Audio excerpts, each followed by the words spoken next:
sevgili seyirciler. Gurbetten Sıla'ya programı bu hafta Van'ın Erciş ilçesine bağlı bulunan Ulupamir köyünde.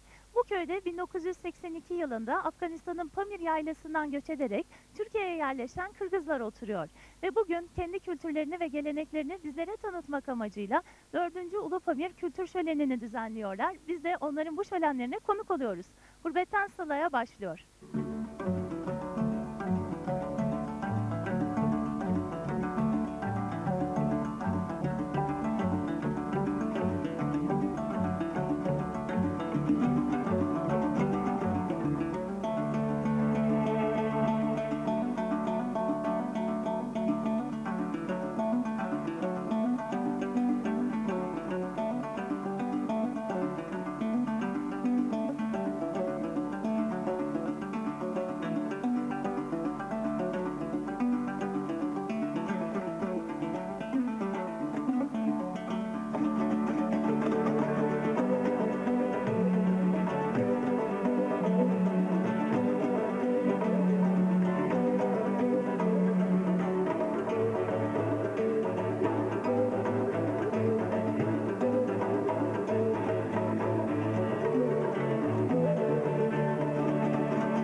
Ulupamir Kültür Şöleni'ni düzenleyen Pamir Derneği Başkanı Sayın Salih Sancaktar var yanımızda. Kendisinden köyle ve şölenle ilgili bilgiler alacağız.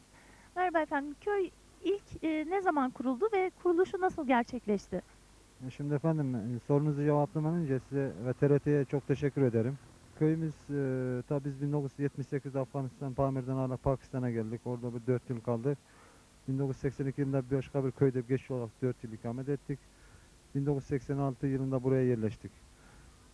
Şu anda köyümüzde nüfusu 2700'e ulaştı. Tabi geçim genelde köylünün hayvancılıkla oluyor burası. Ee, Pamir Derneği ne zaman kuruldu ve ilk ne amaçla kurmuştunuz? Şimdi Pamir Derneği 3 sene önce kurduk. Maksat işte tabi ata mirasımız, Türk dünyası bir parçası olan Kırgız Türklerin kültürünü yaşatmak ve gelecek neslime aktarmak. Diğer taraftan da eğitimi bir katkıda bulunmak ve dayanışma içerisinde olmak maksadıyla derneğimizi kurduk. Tabi bu maksatla biz her sene bir kültür şöleni yapıyoruz. Tabi birçok misafirlerimiz geliyor. Ta dışarıdan, Ankara'dan, tabi sizin gibi basın mensupları ve birçok kişiler katılıyor.